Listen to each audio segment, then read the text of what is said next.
3, 2, 1, and welcome back to Chasing the Racing, episode 51. We're actually recording 2 nights on the row, so kind of busy week. So I was knocking them out like a premature teenager. I was going to say what you've been up to this week, the usual script, but same as yesterday, I would imagine. Have you had a busy day today? Chrissy, you can tell the world's going back to normal, mind. What's that? Wait, there's a lot more traffic. But you never guess what I saw going up the road the other day. Not another chicken driving. No. A chicken. It was a bloody penguin, man. Penguin, it was a dramatic day. It was a dramatic day. But no, I saw a wagon going up the road. A couple of zebras in the back, and it was obviously with the local circus. And anyway, one of them's jumped out. Telling you, big bloody thing. So anyway, he's jumped out and he's got himself up to the local farm there, and he obviously could tell looking at him he hasn't really seen much of the world. So he took it upon himself to learn as much as he could. So anyway, he's trundling through the farm there and he sees this fluffy little thing, right? And he goes up and goes, "Wait, what the hell are you?" So anyway, this fluffy little thing goes, "Well, I'm a chicken." And the zebra goes, "Well, what do you do?" He goes, "Well, you know, if I lay a couple of eggs and, the farmer feeds us and, that's about the stamp of it." So the zebra's like, "Oh, mint one, mint." Right, so anyway, trundles up the farm there and he sees a slightly larger animal. And he goes, "Wait, what the hell are you?" So anyway, he goes, "Wait, I'm a cow." He's going, "Wait, what the hell do you do for the farmer?" He goes, "Wait, give the family milk and then, have a calf every year and, the farmer feeds us and keeps us right." He goes, "All right, champion." So anyway, he's wandering up and he looks over in the distance and he looks in the field. Goes over and finds this even bigger animal. And he's looking him up and down and goes, "Wait, what the hell are you?" And this thing goes, "Wait, I'm a stallion." He goes, "All right, well." He goes, "Wait, what do you do for the farm?" He goes, "Well, take them pyjamas off and I'll show you."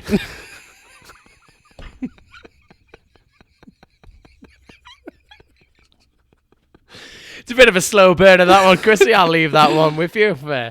I'll tell you what, you should see the look of disappointment on Chrissy's face right now. I can generally tell you that, right? Because obviously all day I've got this joke, right? I've got this joke. You guys, I'm really looking forward to it, Tom. Honestly, right? You generally look disappointed, so I do apologise. No, it's not. I like to start a pod with a little bit of a joke. Anyway, before I forget, we haven't hit the record button. No, we're rolling. Don't worry. We've got a cracking podcast coming up for you. We've just pre-recorded a conversation with Steve Wilf, who is the boss of the Oxford Ducati team. Runs the Motor Rapido Ducati shop, which has run a race team for many years in the British Superbike Championship, and obviously had a really successful season last year with Tommy Bridewell. But we'll talk more about that in the recording. But just before we get on with that, we've got another sponsor back, and hey, it's Mark from Blacktop Media. As you know, we've been putting these podcasts out on YouTube just as another platform, and even at the moment we're not actually filming us, talking. So there's no visual element. But thanks to Mark, he's been putting together some really cool videos with some interesting, like when we've been talking to certain guests, he's been getting pictures and videos of them, and it just gives you something to watch. So if you choose to listen to the podcast through YouTube, you can find it. So big thanks to Mark for that. He's been a busy boy, that Turkish. He's a very busy boy. He's actually sponsored this episode, so big thanks. And Mark at Blacktop Media is a freelance automotive journalist who helps out on the podcast. He also writes for a range of titles. He produces written, photographic, and video content about motorcycles, cars, events, kit, or anything automotive related. You can find him on Twitter and Instagram at Blacktop Media UK, all one word, and he's also on YouTube as at Blacktop Media. I very nearly said he produces written, and I thought that said pornographic, not photographic. But I'm glad I got that right. I thought he wrote a lovely article in Escort. I thought he did. Mainly about his feelings. On a serious note, though, real big thanks to Mark personally for helping us out with doing the podcast takes a lot of work, and he takes a massive burden by putting the videos together. So really do appreciate. He's a valued part of our team at Chasing the Racing.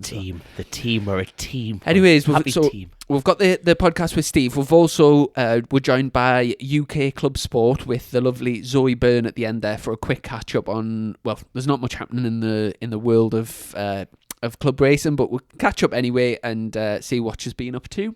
And if anyone does ever get to me or ask her how she takes a coffee, he'll be well in for a laugh, I'm telling you. But have we got anything else to cover before we roll on with the podcast? Mate, I'm amazing we've got to episode 52 because our crack ran out episodes ago. Oh, is it 52? 52, is it? I don't know. You 51, tell me. 52, I can't have remember. No idea. 52, I think you're right. I think we're going to have to start bringing in like a live audience into these things, keep on my toes, actually get some involvement in it. But it's, like you say, it was an absolute cracking interview for something that you thought this could go either way. And I don't mean that in a detrimental fact. You think, well, a lot of listeners might not get involved in this, but I think the technical side of it is absolutely fantastic. And now, what was interesting, you were introducing Wilf to me, and obviously explaining a little bit about his background that obviously we go into depth on in the interview. But the fact that he is the team owner and the crew chief. That is a busy lad, isn't it? Very, very unique for such a high level like BSB. I couldn't agree more. Could not agree more. But I think, like you say, it's a cracking interview. And no, the lad was full of good crack. And it's always nice to get a different angle around the sport, like you say, Chrissy. Yeah. So without further ado, it's over to Steve Wilfmoor. So fantastic to be joined by the Oxford Products team owner, team boss, Mr. Steve Wilfmoor. How are you doing, Steve? I'm doing very well, thank you. Fantastic, good. And first of all, obviously, we're in these unprecedented times. We had Mr. Higgs on the podcast last night talking, about the, just the future, how weird things are. How are you finding lockdown down in Winchester? Well, same as everybody, really. It's a bit frustrating, isn't it? We're particularly frustrating for us because we had a good year last year. We've done an enormous amount of work over winter, and Tommy's been, we put a practice bike together for him. He's been out in Spain because he wanted to get fit and sharp and ready to race. And we did the first test in Spain, went really well. We were fastest or second fastest in every session, and came away from that, upgraded the bike since, and everything gets locked down. So we were literally packed. The truck was ready to go, all loaded up. We were ready to race. So I think it's helped some of our competition a bit more, who were maybe on the back foot a bit with timing. But it's very frustrating when we're literally waiting to go and everything just grinds to a halt. But it is what it is. It's can't do a lot about it. So we just sort of sat, continuing to develop the bike, but not been able to test it.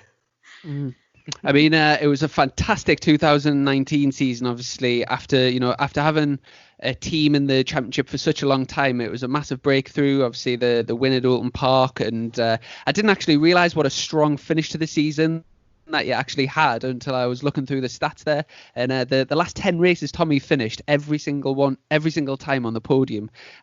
Obviously, you would be looking to take that momentum into next season and have a really strong go at the championship.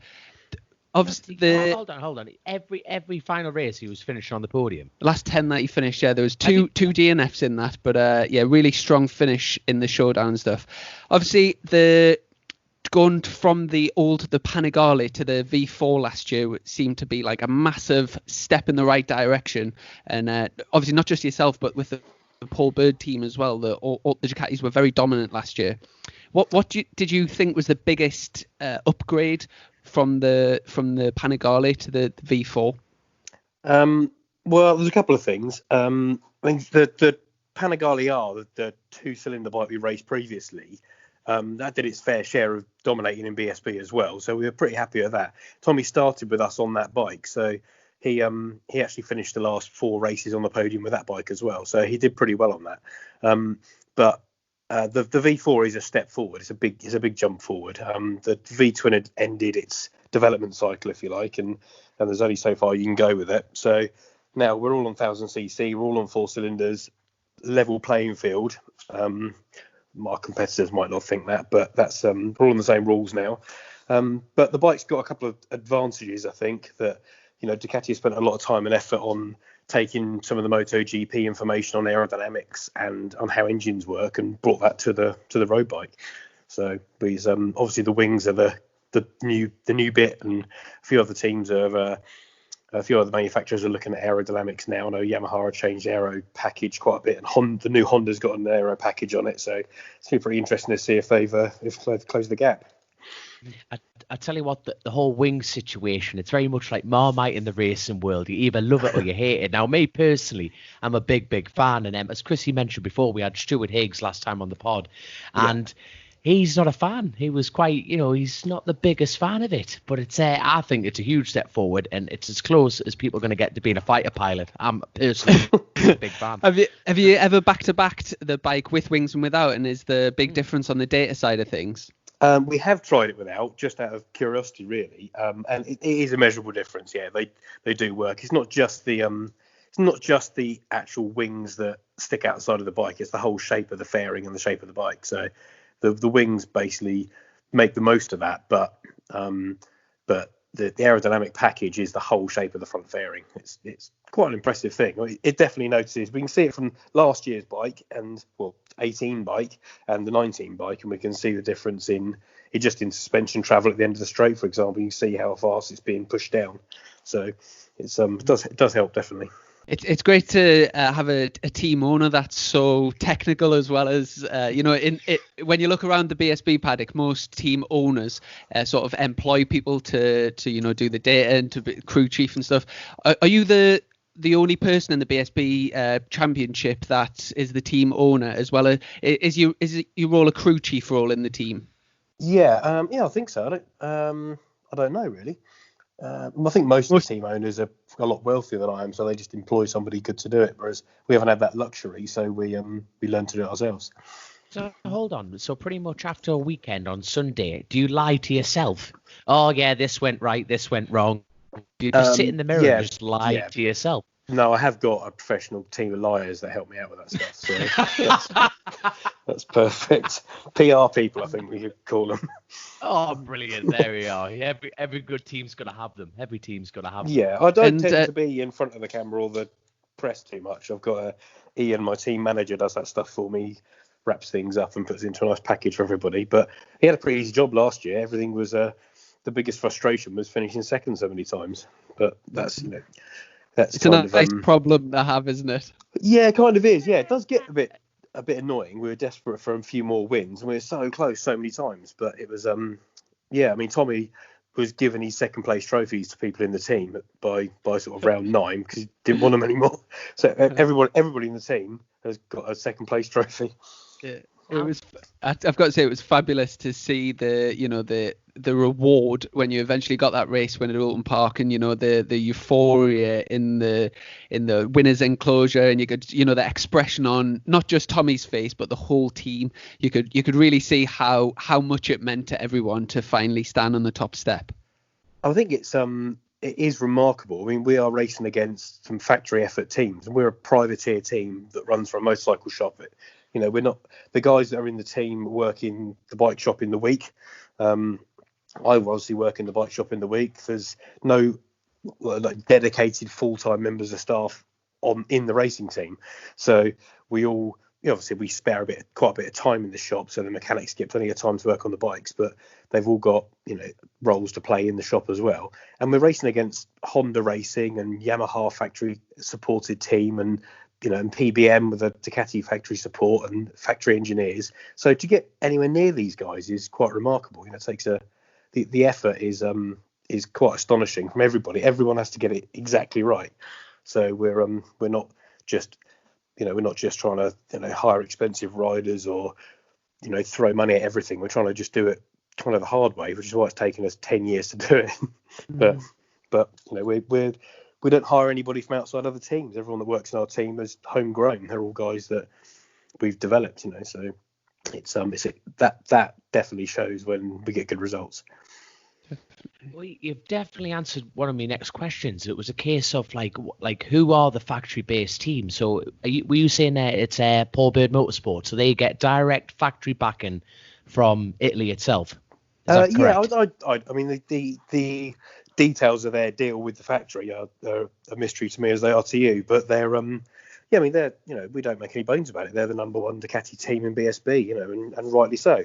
They've got the budget to do it properly, and they're the most successful team out there. So we don't, that's just how it is. To the victor the spoils, and I don't mind that. But last year, they had a guy called Giovanni Krupi, who's a Scott's crew chief, and he's working in the PBM team. And he's there to support Ducati in the paddock, but obviously he's there to help those guys win. And when we're racing against factory engineers and a team like that, it's just not an easy job. It just isn't at all. So to get so close, we're very pleased.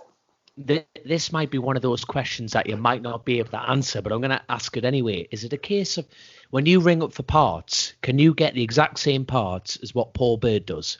So yeah, you say, look, yeah.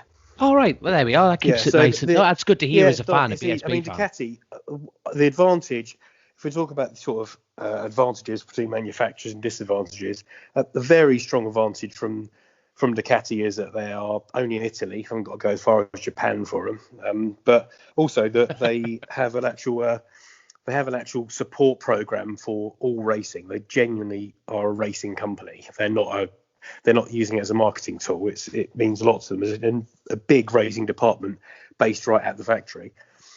So we get to know those guys. We can speak to the absolute top brass in Ducati racing. And I'm pretty sure if you had a different manufacturer, you wouldn't be able to. If we were a privateer Honda team, we couldn't go and ring the head of HRC and have a conversation with him. They just wouldn't entertain it. But with Ducati, we can. We actually get to know these guys. We jump on a flight to Bologna and go and see them.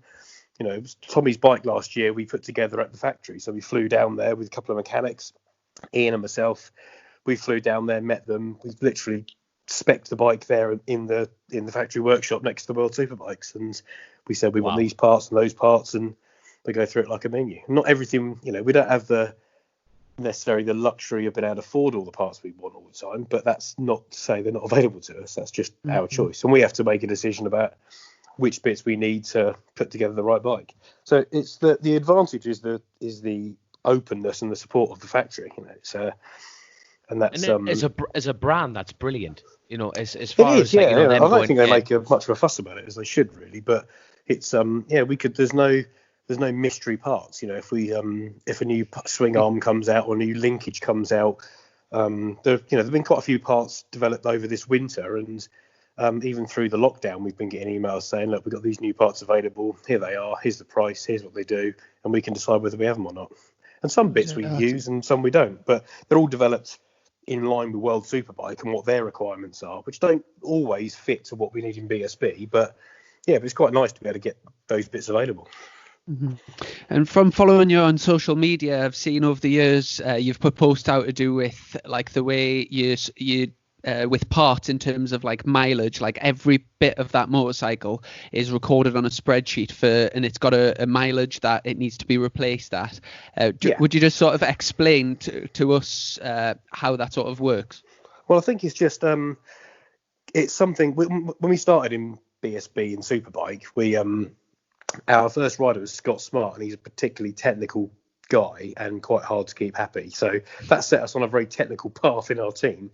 And then we spent a bit of time with the World Superbike team, and they were explaining to us about, you don't change something when it breaks, you change it way before it breaks. And every part on a motorcycle, it just takes head getting around a bit that every part on a motorcycle has an optimum lifespan. And after that optimum lifespan, maybe it's 500 miles or 1,000 miles, but after that, the chance of a failure increases exponentially.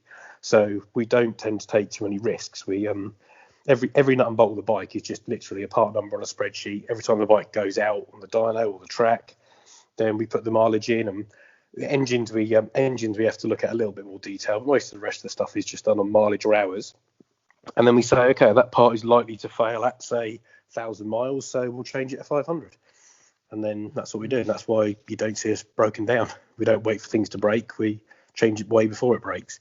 And it's a bit peculiar. You have to kind of get your head round removing parts sometimes that look perfectly fine, but you know that. Yeah, I was going to say, I bet it's difficult, especially being team owner and having the sort of budget side of things. Yeah, if like a radiator looks absolutely pristine, but like the mileage says you've got to change it. It must be a bit of a kick in the teeth. We don't have the luxury of saying just throw parts at the thing all the time. So we have to be pretty sensible. And those mileages we change ourselves, and we know what fails and we know what doesn't. And we'll change, like Tommy's bike on a Friday, for example, we'll have a different engine, radiator, subframe, maybe a swing arm, fuel tank, front fairing bracket, throttle bodies. All those things will be the higher mileage version, and then those will get changed out on Friday night for a different set, and then on Saturday we'll put the newest stuff we've got in the truck ready for the race. So he'll never have an engine or a bike on Friday that he uses all weekend. So if we have a part that lasts, say, 1,000 miles, and we've done 900 miles of it, we won't send it out in a race for the last 100. We'll use that on a Friday, and we use the new parts on the Sunday. So we're continuously circulating parts of the bike to make sure that all the best bits are on the bike as it finishes the second race on Sunday, and then all the bits that we think, well, should we try and go a bit further on that, see what happens, those bits are on FP1 or 2, where it doesn't matter. Bloody hell, and I bet after all that your eBay page is brimming. You know what I mean? Well, actually, there's because someone you get access to on these eBay. parts, there's actually quite a decent second-hand market for Ducati factory parts. I bet there are, you know what I mean? Yeah, like 6 bikes coming out of Wilf's workshop every year. They seem legit. Yeah, they're only low mileage. Yeah, look at them. Yeah, I mean, the nice thing is we can show. I mean, we sold some engines. For a good example is the old the V2. So the engine would typically last. The engine life for that for us with a professional rider was 1,500 kilometres. But that's with a professional rider, and we measure the stress on those engines in every detail. So temperature, number of RPM over number of engine revolutions over a certain throttle position, over a certain RPM. So the thing will run forever at 5,000 RPM, but if you set it on the limiter, it will fail. So we measure everything and give an engine stress analysis for each motor. But then we take those out and put them. We sell them to our customers in the shop, a track day guy, and they'll go on and do another 3,000 or 4,000 miles on the things without any problems at all. But we know that another 500 with Tommy on it and it'll fail.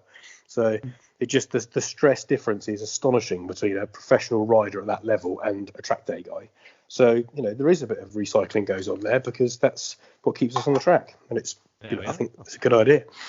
A good sort of visual aspect element of that would be like sort of tire life. If you look at somebody who's even just a couple of seconds off the pace, they could be spinning around for a full day on a set of tires. Where to be right on the limit, 10 laps and it's absolutely shagged.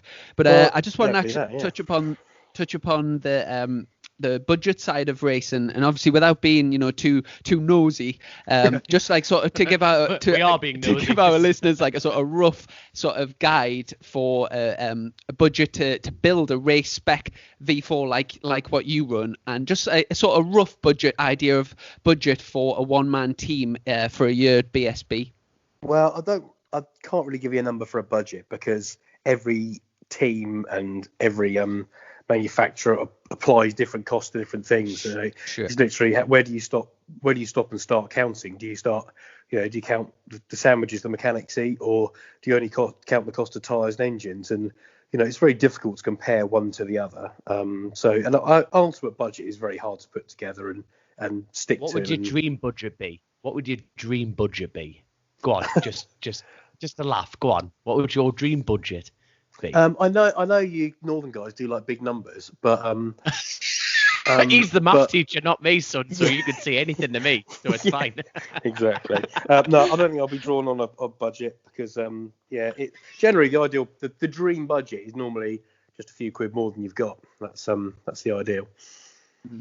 Oh, that's a shame because we've got Mr. Oxford on the line here. Hello, he's got a blank checkbook ready for you, so it's. Obviously you said you go to the Ducati factory. Like if you wanted a rough idea of a race spec V4, what sort of ballpark are you looking at? Well, we've had customers that have bought them. So we've for a V4 to the sort of spec we've got, it costs about 120,000 to put that on the grid. That's what the bike rolls out at, and then obviously you've got all the spare parts, everything that goes with it. But the actual bike, that's what it costs. Right. Fantastic. And obviously, this year, as you sort of alluded to earlier, the Ducatis were very dominant across like the 3 Ducatis in the championship, top 3 in the championship. You know, the amount of podiums, race wins, that type of thing. Now, well, obviously, we had Stuart on the line yesterday, and it was one of the questions I was actually going to ask him, but we didn't get round to it. But I'll pose the question to you. Did you boss if you were I bet you did. If you were in Stuart's position, and obviously you're looking at the parity amongst manufacturers to keep the racing tight, do you sort of see it as it would be a good idea to sort of cap Ducati, or do you feel like it's up to the other manufacturers to lift their game, or how do you sort of see that coming from a point of view? Yeah, I mean, to be perfectly honest about it, I think Ducati, if you're asking me, is the Ducati the best bike on the grid, then I think it is. It was last year. But also I think you had some riders absolutely at the top of their game. And you had some teams that had some good technical support from the factory, a lot of information that came with the bike, and a good technical understanding of what they were getting into. But also we had the competition had some pretty bad luck. I mean, you know, Danny Buchan had a few crashes. I know that both the Yamaha guys had injuries they were struggling with. So I think it was a bit of a golden year as far as Ducati's been on the podium all the time. You had 3 very confident, very fast riders, but then you had the competition slightly hampered by a bit of bad luck last year. So I expect this year to be a lot closer with it as it is. I mean, we've already got the bikes are already held back a considerable amount with the RPM. So it's a bit of a hot topic, but we're only allowed to rev to 16,000 RPM. And why that sounds like a lot, the bike was designed to rev a lot higher than that in the first place.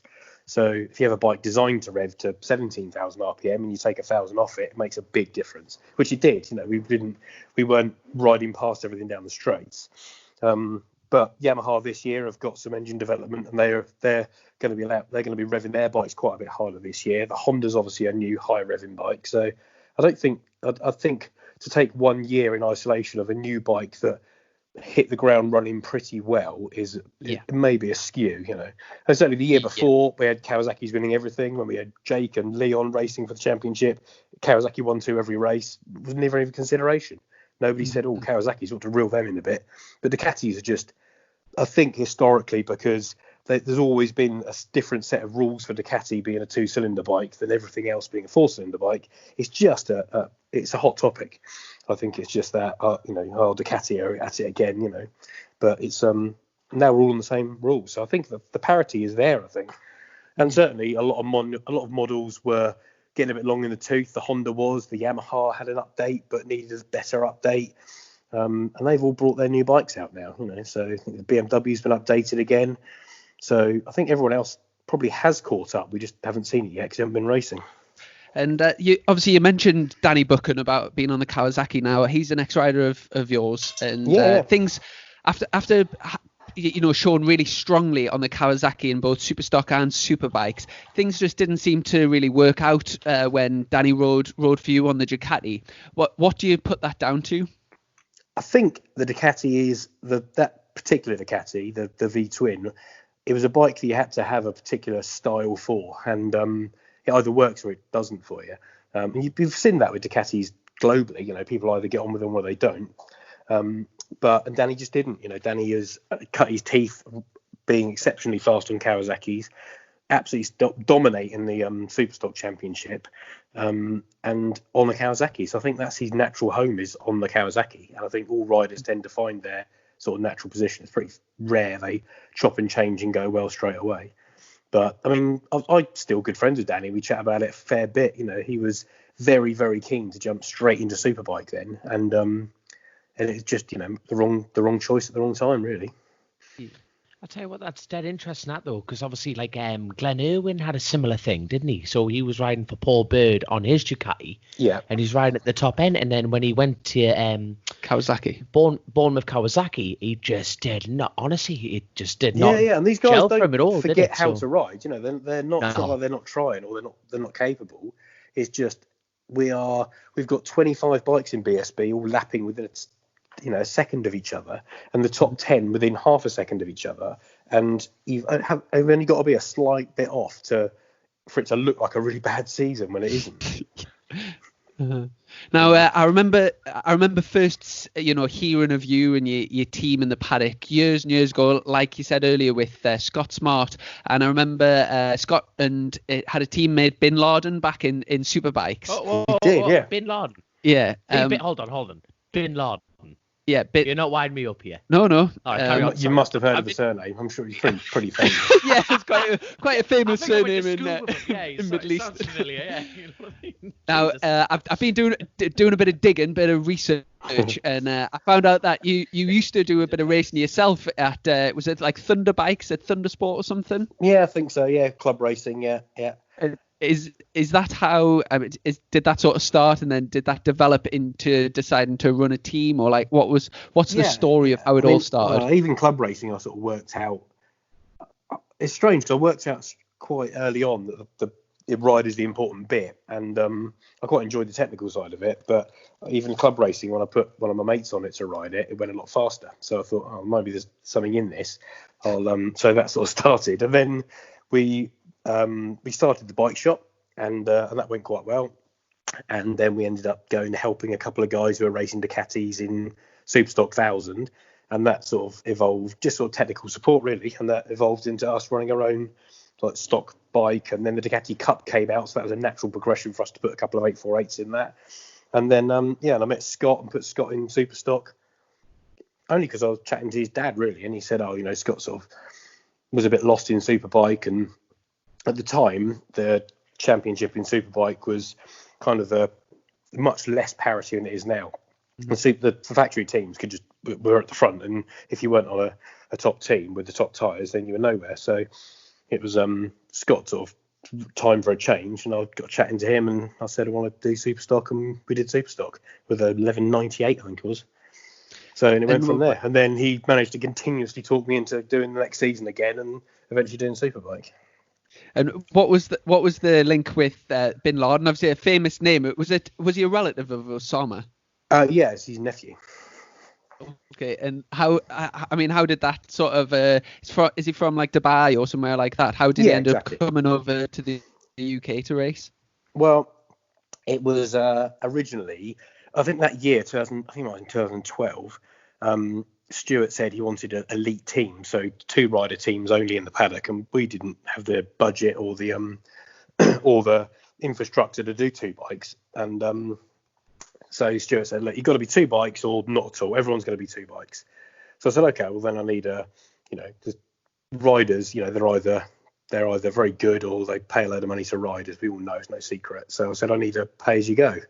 I've got one contract and I need one pay as you go, like mobile phones. So I said, so Scott was racing in Dubai with Binny, and he said, look, if you want to spend a bit of your pocket money, you can come and race in BSB. It'll be a bit of fun. So that's what we did. So I said to Stuart, if I've got to have 2 riders, then I'll have one and Binny, and that's what happened. And obviously the Bin Laden family is extremely wealthy family from the Middle East. They've done it right, yeah. They've done it right, yeah. Was he part of the sort of royal family, or like is he like sort of a very? I don't quite know the details of his family tree, to be honest. It's not something I really wanted to get into too much. I tell you what I'm interested in. Was he any good? No, not really. But, well, to be honest, it's a bit unfair to him because BSB was extremely competitive that year. And we had the new Panigale, the 1199, when it first came out, and it wasn't a great bike out of the crate. It took an awful lot of development. Even the factory found that. And we just got wrong place, wrong time, really. And we didn't have... He had some time constraints because he had to keep going back to Saudi all the time, so he didn't have time to do any testing. So he was turning up at Cadwell and Brands Hatch, having not really seen the place before, and going straight out in Superbike. So the target was to qualify, and there's plenty of guys on the grid that are like that now, but I think he just had a bit of pressure on him because of what he was and where he's from and what he was doing. But we had a great time with him. He did the whole season with us. He still chat to him now. He's a really good guy, and he was just there enjoying himself. And he didn't see any problem with I said, I've got an expensive hobby, but I can afford it, so why shouldn't I do it? And it was good fun. And it was good fun. Fair enough. Well, there we are. That's the main thing. So, obviously, we touched on the beginning of your story there. Now, obviously, all I've heard is Ducati. Are you 100% loyal to Ducati? Will you ever change your flavour, change your brand, do you think?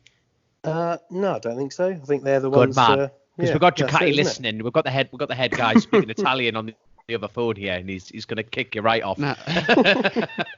I mean, obviously you've had so many riders over the years, loads of good riders, and a particular one I would particularly like to ask about. I remember when John Hopkins signed for you, and straight away seemed to make a big step in terms of like the.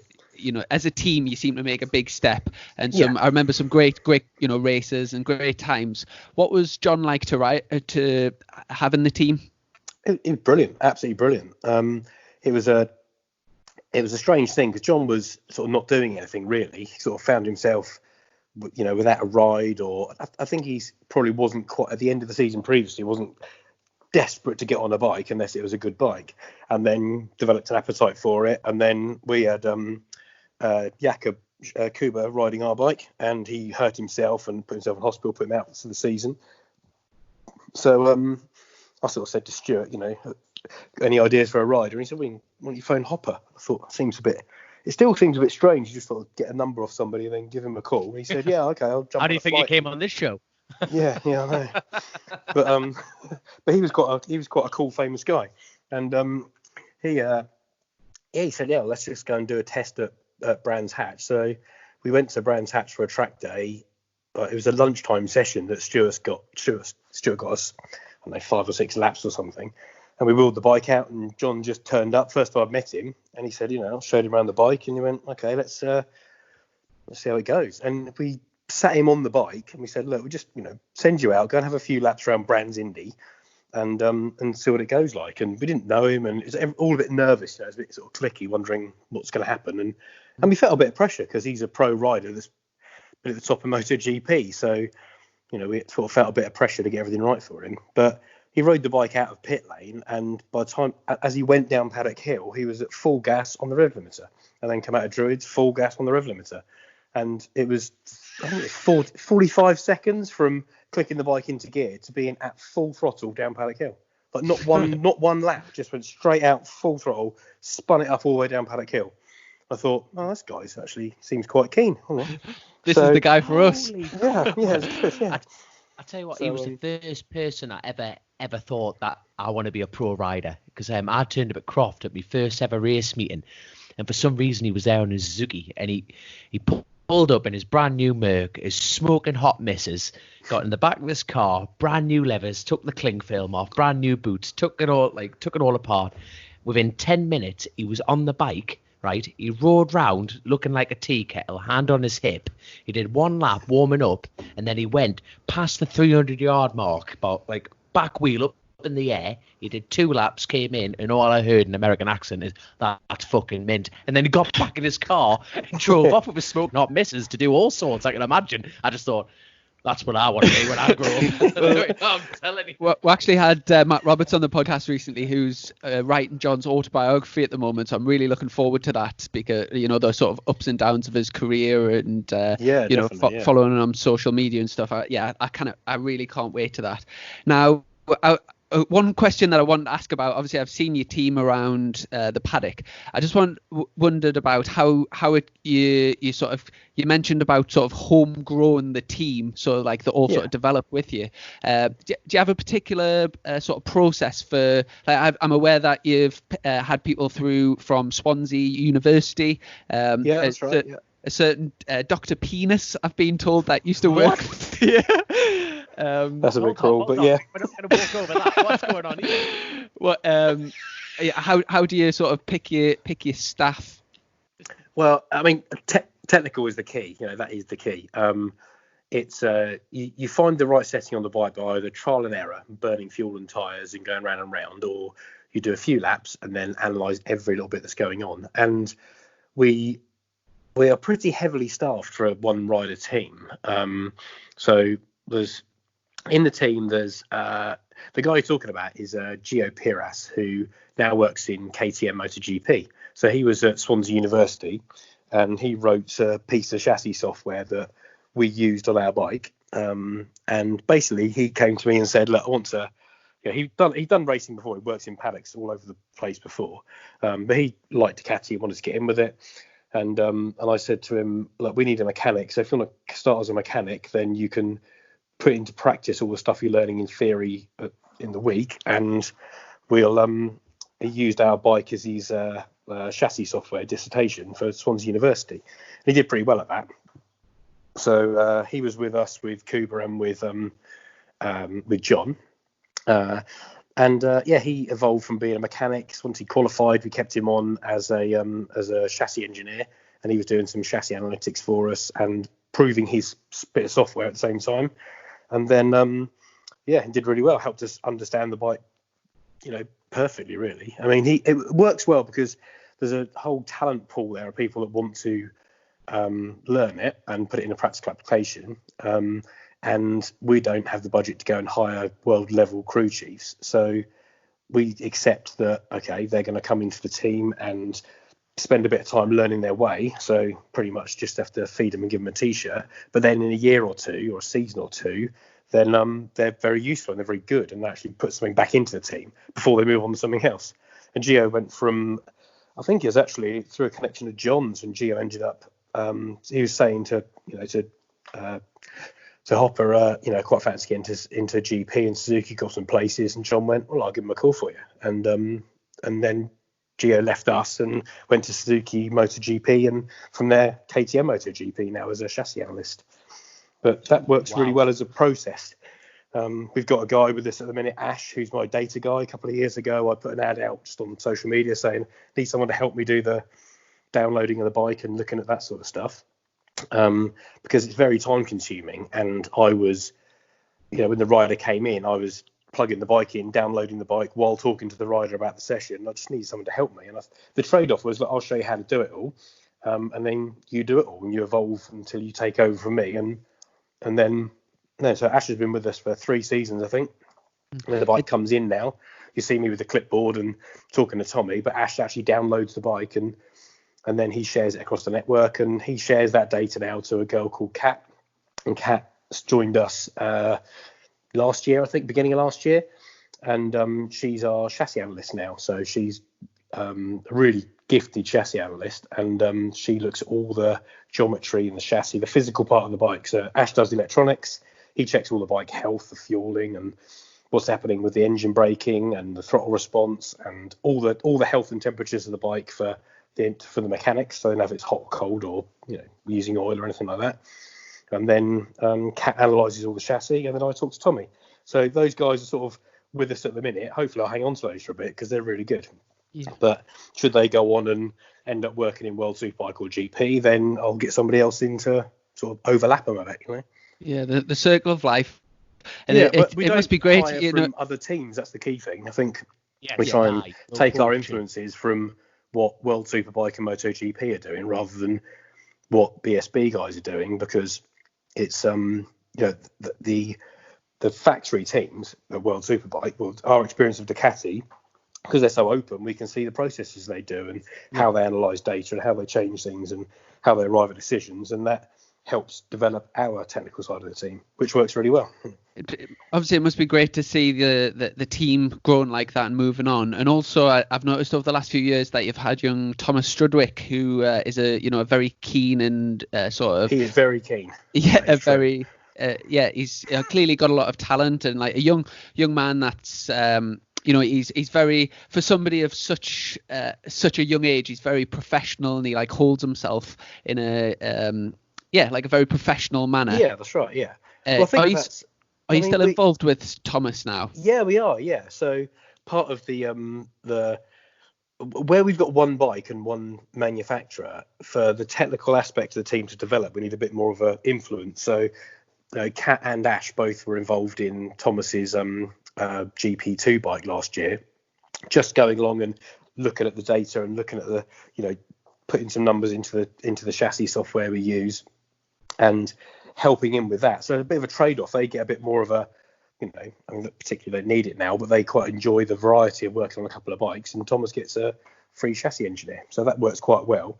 The idea of the project with Thomas was that we saw as we started. We were kind of making it up as we go along. And, you see like lads and dad teams, which effectively what we were, just, some amateur enthusiasts when we started. And you kind of make it up as you go along. You're doing things, we don't really know why. No one said, here's what you do and here's why you're doing it. So the idea of that project was we'd take Thomas under our wing.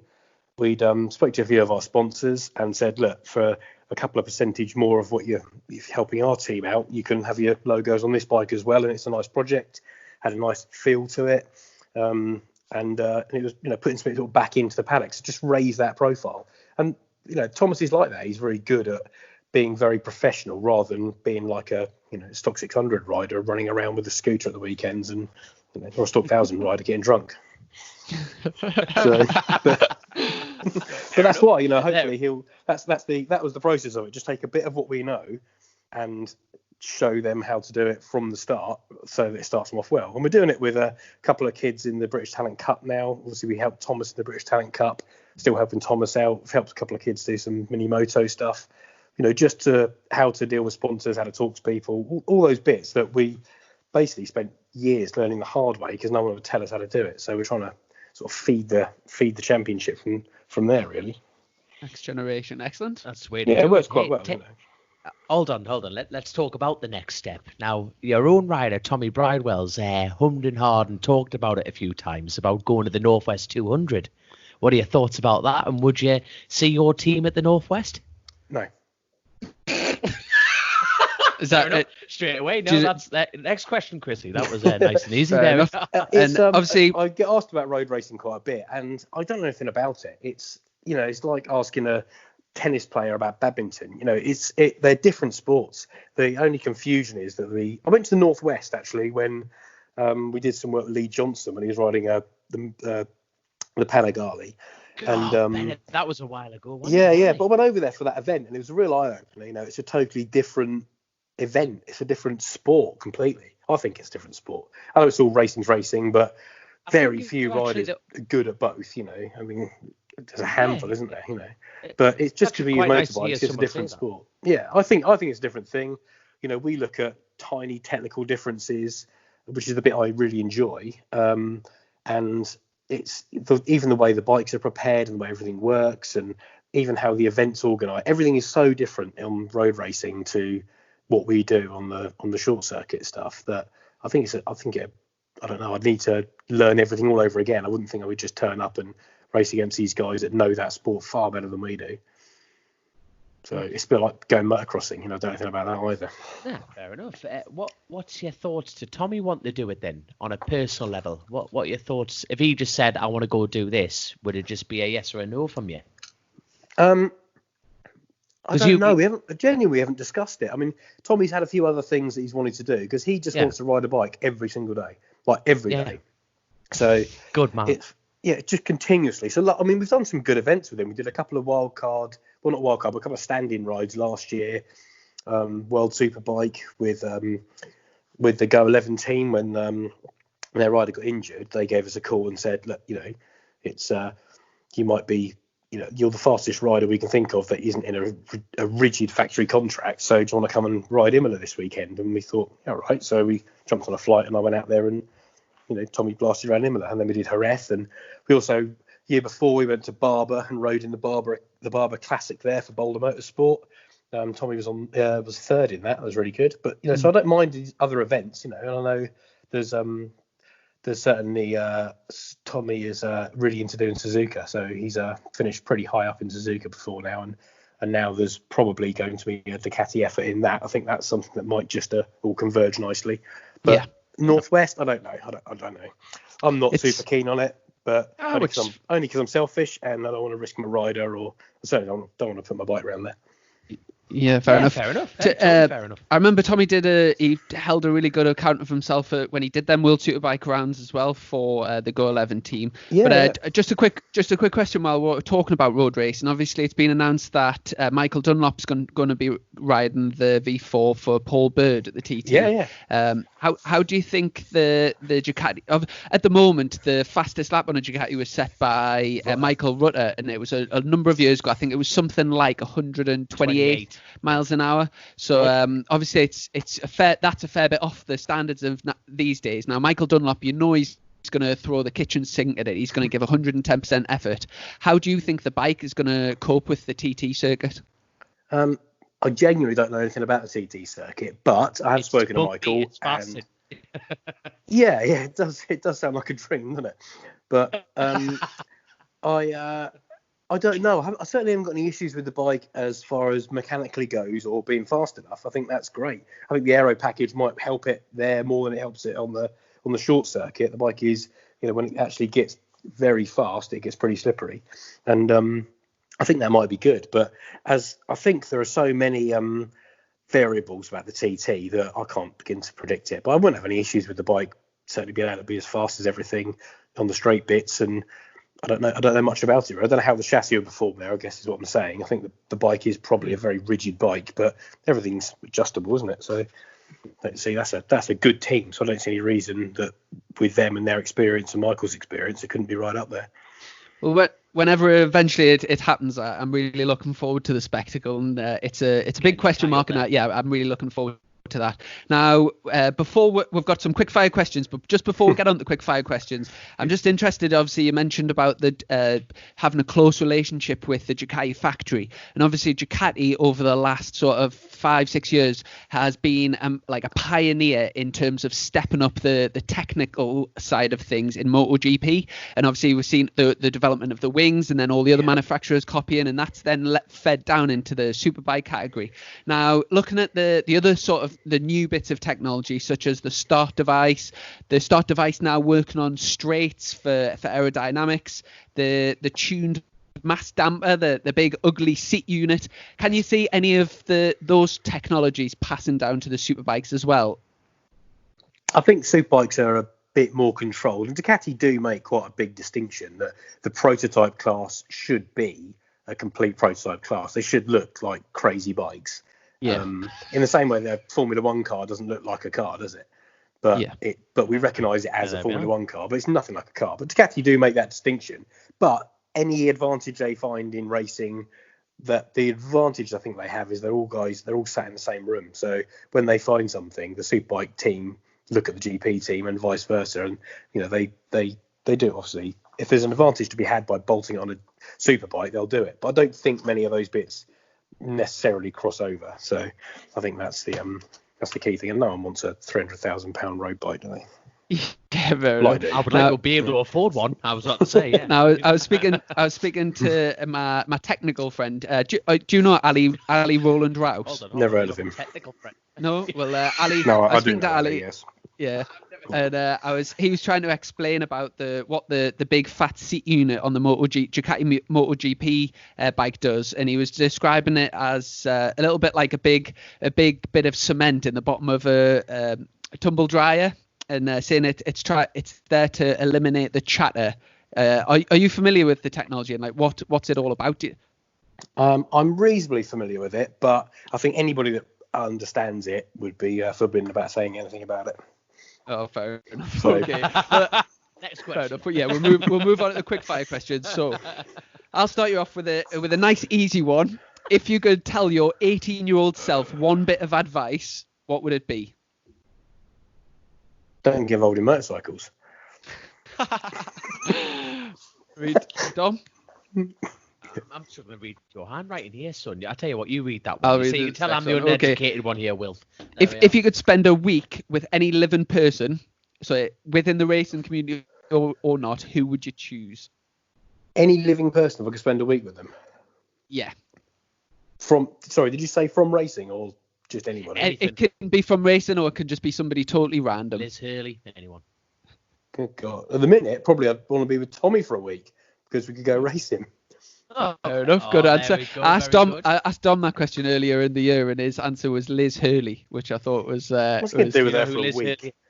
An hour? Wouldn't you like to? No. 10 minutes. I'm not sure what you lads do down south, but we are all about the foreplay. We're all about the build up. It would be the best 6 days of our life, and then the 7th day I'd ruin it. I'm not going to lie. There we are. I saw it as one good day and 6 days of apologising. You're not wrong there. So here we go. Next question, my man.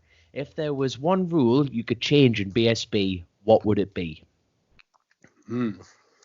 That's interesting. The rev limit. Yeah, I would like some more revs. That would be nice, but yeah, we'd have the rev limit, I think. Fair enough. If Oxford doubled your budget and you could choose a second rider, but it's got to be from the BSB Championship, who would you like to see in your team? Sorry, cough there. So in the championship, did you say? Yeah, so from the BSB paddock, if you could pick anybody, just anybody to be a second rider to Tommy, who would you choose? I'd probably pick Josh. I think Brooks. I think he's be our strong competition. I just like the idea of those two being teammates. Yeah, that seemed to work well. That'd be a few fireworks. That'd be good. All right. They'd have to more than double it though. That sounds like a lot of headache. Fair enough.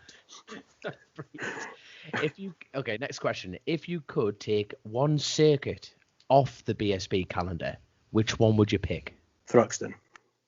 Right. Or go on. Controversially, either Thruxton because it's just a tyre war and it drives us mad, and we've never had any results there.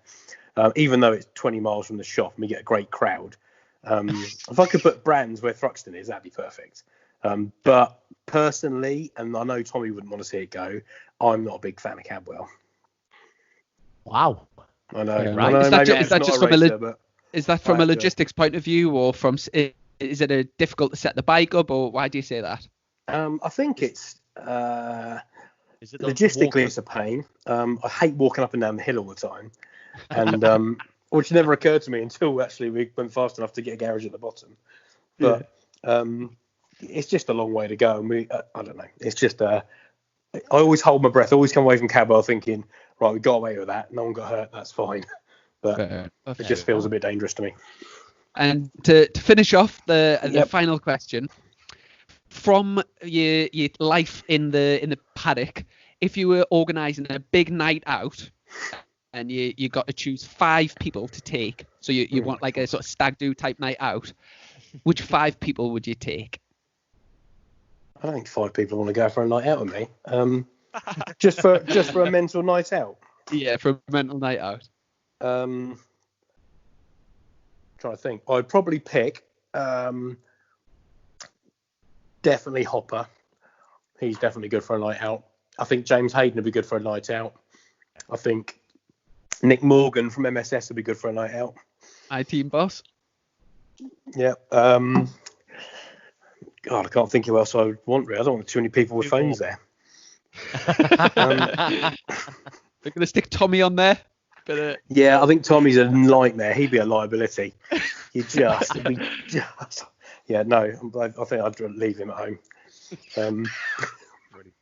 That'll do. That's plenty, I think. All right, fair enough. Keep the group small. I like your style. Well, obviously a huge thank you for coming on the podcast, and I'm sure our listeners will be really enjoyed that, and you'll have given us sort of we aim to sort of get different people on the podcast from like different sort of areas of the sport, so to give your sort of insight as a team boss, I think people will really appreciate that, so thanks. Just before you go, would you give you a shout out for like social? Do you have a website, social media, merchandise, that type of thing? Yeah, our merchandise is from Clinton's this year, so it's a bit of a tricky time for them. I've just invested a fortune in lots of team clothing, and obviously we're not going to be racing yet, so there haven't been tracks to sell it. But the new team clothing for the Oxford racing team will be out at Clinton's. And obviously a lot of our sponsors are really sticking with us, and it's very tough at the minute. So Oxford products have been amazing, like really good. Speak to them all the time. They are true fans of the sport. It's not just a commercial decision for them. It's something they're really into, and it's really good. You know, the boss comes along, Andrew comes along to all the races, and he's really into it, and that makes a big difference when you get sponsors that are genuinely into it. But we've got some good technical partners this year. Terminoni have brought a new exhaust out. Our exhaust was a bit controversial last year, and but we've got a really good design this year and a few good upgrades performance-wise from them. So they've done a really good job for us. Fabulous. When you say it was controversial, what was controversial about it? I don't think people like the look of it. I mean, we approached it from an entirely engineering point of view, just to get the best performance we could and keep within the noise limit, which is pretty tough in BSB. You know, there's some rules in the UK they don't have in the rest of the world for noise, and so that was tricky. But Terminoni did a lot of work. So we started work with them in October on that, and we've just got sort of the version now, and I'm really happy with the results of it. So a bit less weight, bit more power, bit of redesign of how the torque works. It's worked really well, and it looks pretty now, so I shouldn't get too much grief when I post a picture of it. And as a shop owner, hopefully when the lockdown's lifted, are you still trading at the moment, like deliveries or? No, we're selling parts and accessories still. Obviously all the social media, just search Motor Torpedo on Facebook and everything else. But the shop as a showroom has to be shut, and we have to protect staff and customers. But we're working on a plan to do that. It's to sort of get reopened with Ducati, but everyone's sat around waiting to what's going to happen yet. But yeah, one of the bizarre things about the team is people don't always realise we're a bike shop as well. So if you want to keep Tommy at the front of racing, you can choose us to buy your motorbike. It'd be very nice. I know you guys up there love your Ducatis. Have you got any of the? Do you know the new? Are they like 90 grand or something? Or the new all singing, all dancing V4? Yeah, the Superleggera V4. Yeah. Does that retail at about 90 grand? Is it? It's £90,000. Yeah. That's pocket change for you, Chrissy. You should go buy two from them. Yeah. Get your hand in your pocket. Can you purchase those from your shop? You can, yeah. I mean, I think they're I actually have to check on availability. Those things only make 500 and they sell out pretty quick. But delivery of those has been postponed till next year now. So the guys that have got their deposits on them understand that, because there's a nice Ducati experience that you get, which is the Superleggera is the ultimate V4, and Ducati take you down to the racetrack in Italy, and I think it's Misano they take you to, and they let you ride one of their bikes, so one of their V4 Superleggeras. You haven't got to take your own on track. You ride around in the morning, do a whole morning session on it with their instructors. They take you to a nice lunch, and in the afternoon you get to ride either Scott's or Chaz's World Superbike. So you get a session, all included with the price of that bike is a whole go on a World Superbike in the afternoon. It's quite an awesome experience. So it is mega. Especially if you took the front at the first corner. Jesus. Incredible. So if any of our more wealthier listeners are listening, head over to Moto Rapido Ducati and check out the range. But thanks. We quite promise to spend every penny on racing. So good man. Thank you so much for your time. And whenever the racing season does get going, we wish you all the best. Thanks very much. Yeah, hopefully and catch up soon. Cheers, Steve. Thanks, guys. Cheers. Cheers. Bye. So we really enjoyed that. Very nice bloke. It's the first time that I've spoke to Steve, but what a lovely man, and really good crack, interesting. Like say that sort of unique position that he's in, that he's a team owner as well as being hands-on in the garage, very technical. And like say he had a mega season last year, 2019, and I'm sure when we do get around to racing, his team and Tommy Bridewell will be bang right at the front and competing for the championship again. So yeah, big thanks to Steve for joining us. Now we've got a quick little chat with Zoe Byrne from UK Club Sport. We'll have a quick cuppa and then we'll get on with that. For those that haven't listened before, Zoe runs a magazine with Aaron, UK Club Sport, and covers all the club racing and road racing. Dom's a columnist. And we've got... every time I tell people that, I say the word communist, and it doesn't go down very well. Obviously, I can write considerably better than I can speak. Like, what? How? I'm not a bloody Indian, you pillock. Wait.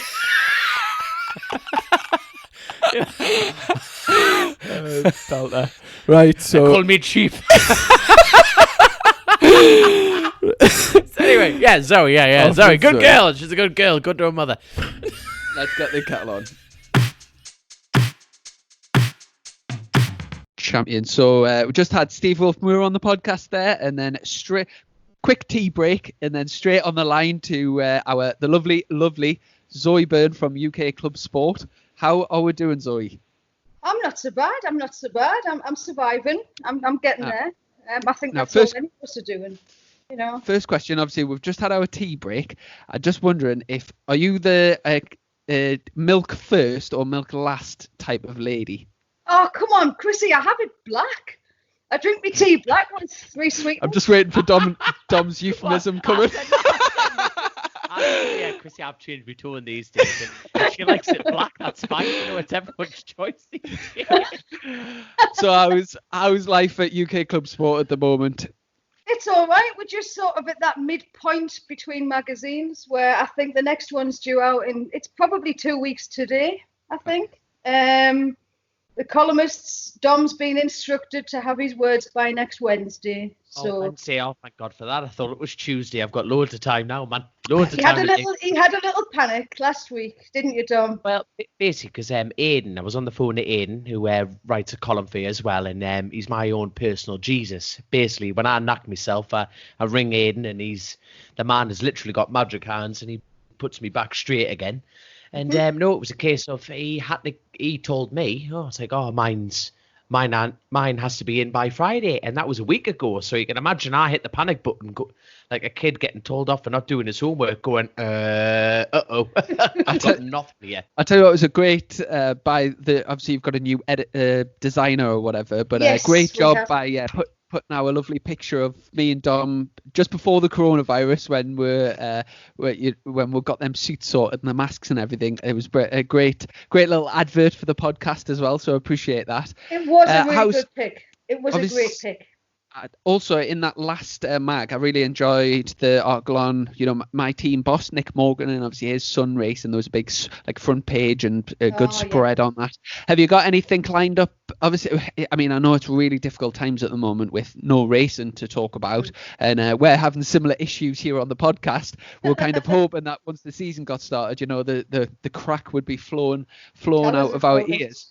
Tell us about it. Have you got any good crack for the next magazine, or any good ideas to keep the readers entertained? Well, she can't tell us, can she, Chrissy? Because what's she got to print about if she tells us? Well, if you could drop us a couple of teasers, or is there anything? Have you heard any news on maybe when the racing's going to start in the club racing scene or anything?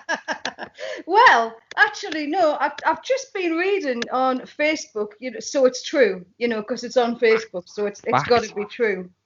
That the Free Tech Endurance, which was due in Teesside in April, which we were supposed to be doing, they think that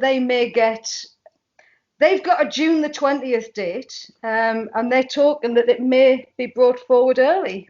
I don't know. I don't know. I do know Teesside has different sort of insurance rules and things, but to me, it's always going to come back to my least two favourite words now, which are social and distancing, because those two words are just ruining everything in my life at the moment, and probably in everybody's life, to be fair. They seem to think that the Free Tech Endurance may run at Teesside on June the 20th. I just don't know. It's not my place to say yes or no, but I'd love it too. I think a lot of people are getting high end about the fact of we all want things to move on. And I think what's brilliant, people planning now, but when people are planning to do these things, they are willing them to fail. Now it all is to do with the NHS overload, isn't it? And it's, so I think, plan and plan and plan and plan. So I think, but you see, there's two types of people though. There's two types of people in this world. There's people who, look forward to things. And then there are people like me. And the reason I'm like that is I don't like being disappointed. To me, being disappointed is like the worst thing in the world, if you know what I mean. My mum's is the opposite. She looks on the bright side of everything. And yet she's always being disappointed because she gets let down. And I think a lot of people, that are excellent. We're going to start racing on June the 20th or what have you. And they're going to be disappointed if they're not.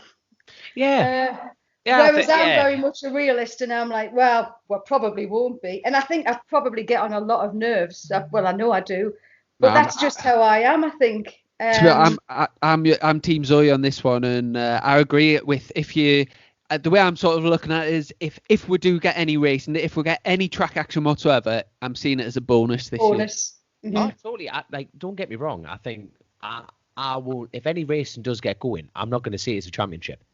That's it. There isn't, everything is strictly a bonus, and I think it's just more in preparation for next year. But I think if they get any form of racing on, it's a huge victory. And I think everyone does agree on that. We had Stuart Higgs on the podcast last night, and we were talking about the possibility of running. I think we should have £1 for every time we've mentioned Stuart Higgs. It's like, we've got Stuart Higgs. I was on Facebook earlier, and I noticed that Stuart Higgs had been on the podcast.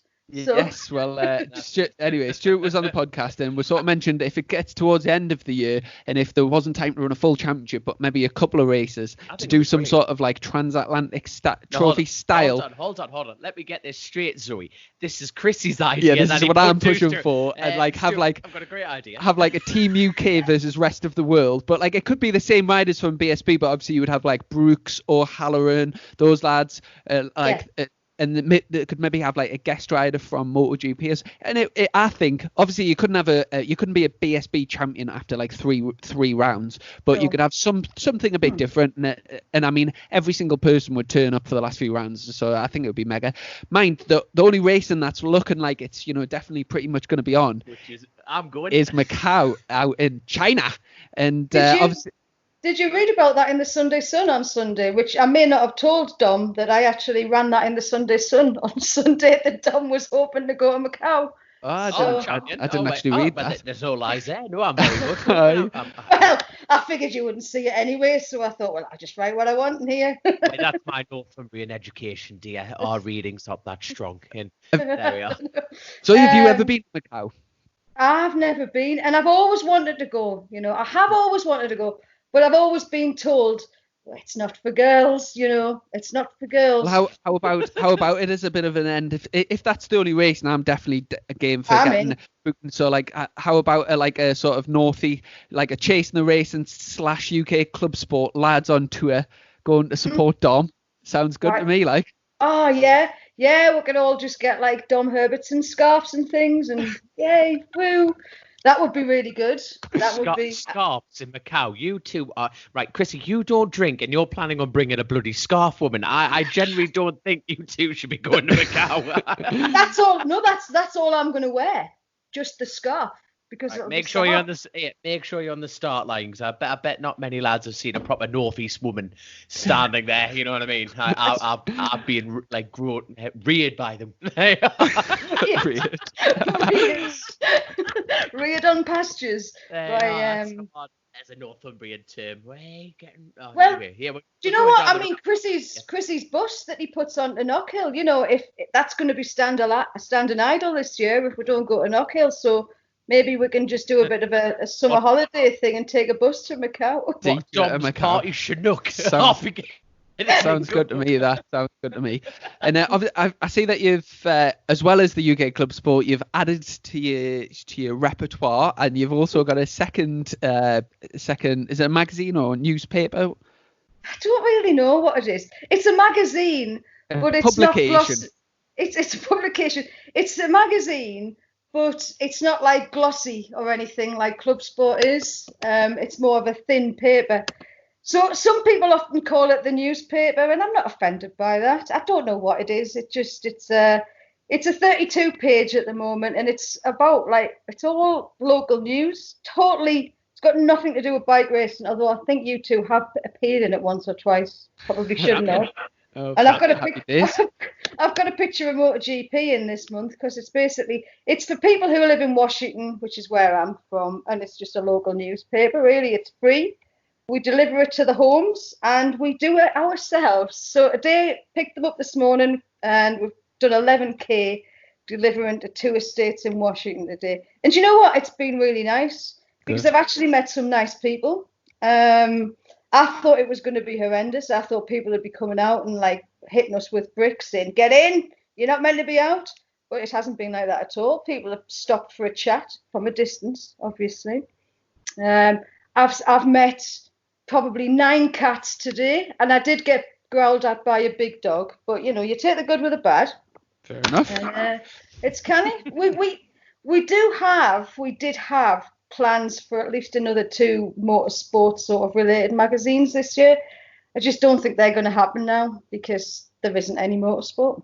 Yeah. So fair enough. I don't want to give too much away on those because someone else will probably steal the idea. So fair enough. I'll tell you what. Aye. Good. I tell you Well, what, though. I tell you what, there might be. I've just been thinking. Isle of Man. Obviously they've lifted their restrictions a little bit. Hold on. Now, I saw that banging all over FaceTube around about 10 minutes ago, and people are saying it's looking more likely. Now, obviously, as I've discussed, my reading's not too strong. Would you like to elaborate on that, Zoe? Well, there's not a lot to elaborate on. Basically, they're an island, so they had a little bit more common sense than we did. I don't want to get political, but they locked themselves down a bit more serious for a few weeks. And then I think it was last Friday, they sort of lifted their restrictions a bit, so people on the island can go out now for as long as they want. They can go out for the day if they wish. I think it's just a little bit easier than where we are.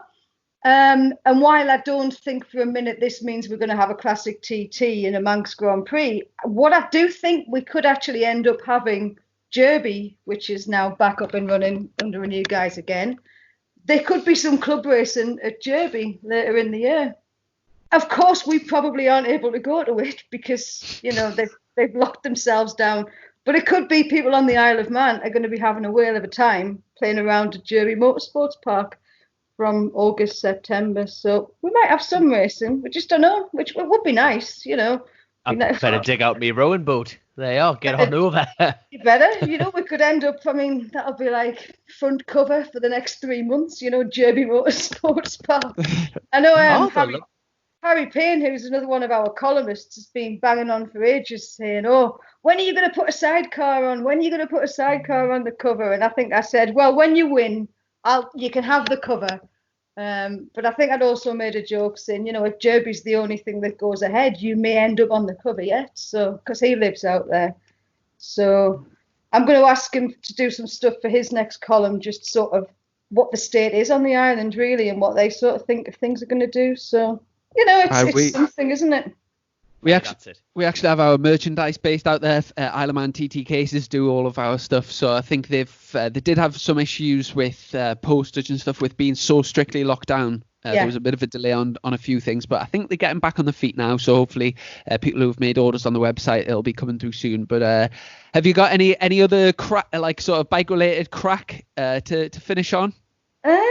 I tell you what, we're still looking for suggestions because we did a thing a while back where we asked people to tell us what the cheapest sort of racing was because we want to do a project bike. All right. But because we're incredibly tight or because we're not actually making any money at the moment, we want to do it as cheap as possible. I had a lovely little fantasy that we were going to get a bike and turn it into a Bears so I could sit on the side of a sidecar. Which hasn't been totally knocked out of the water. But we're trying to find out what's the cheapest we can get to build a project bike. So if anyone's got any ideas, we're looking at talking, spending £100 on a bike and then building it from there, really. Oh, good. We've actually got a podcast lined up sometime soon to go down to, do you know the machine shop down in Lincolnshire? No, not Lincolnshire, near Mallory Park, Kirby. Oh, yes. All right, we're going to go down there. There's a guy that's, it's one of Dom's old mates, Irish Bob, and he's Irish Bob. He's basically got pay a membership fee, and it's got all the machines there to basically do everything you would need for if you were club racing. So you can go there, put your bike on a stand. It's got milling machines, a spray booth, lathes, all kinds, so you can basically do all your maintenance there, and there's people there to sort of help you with the machines and stuff. So maybe it would if you're sort of creating things and making things yourself, it might be a good shout. For a deal, so you might be able to turn it with 50 quid and leave there with a superbike if you play your cards right there, Zoe. Oh, excellent. Yes, that'll be good. If we have any good ideas ourselves, we'll get in touch. And if any of our listeners can think of anything, then please get in touch with Zoe on at UK Club Sport on the old Twitter. And is your Instagram link the same, UK Club Sport? I think so. I think I just looked. Same again on Facebook. Just search UK Club Sport page there, and just drop into the DMs if you've got anything interesting. But slide. You don't drop into them. You slide into them. Chrissy. Slide into the DMs. That's the one. You just sat down with the kids. But thanks so much for joining us on the podcast. And Thanks for having us. whenever this the social like the lockdown is lifted, we'll be over. We'll be over for a cuppa, and we'll catch a black cuppa. We'll have to, because I was just thinking earlier. Can you remember we were going to do this sort of documentary fly on the wall video thing this year, weren't we?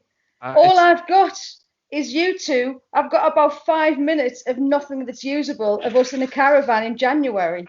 So they were magical times. Well, I tell you what, we're getting the studio built, so very soon we'll have our trailer studio. So you'll look forward to a bit of luxury. Oh, I can't wait. I still like the idea of serving burgers out the back, actually, at half times. So if we can sort that out, that would be great. Excellent. We'll catch. Good luck with the next publication, and we'll catch up soon. Thanks for joining us. And, Thank you. See you Zoe. soon. Take care, Zoe. Cheers. Bye-bye. Bye. So a good little catch up there with Zoe. Obviously been a while since we've sort of caught up, so glad that she's doing well. And I really Still enjoyed printing magazines. I really enjoyed the last magazine, despite no race, and good crack and a few good columns. Columns. I know it may be in a communist.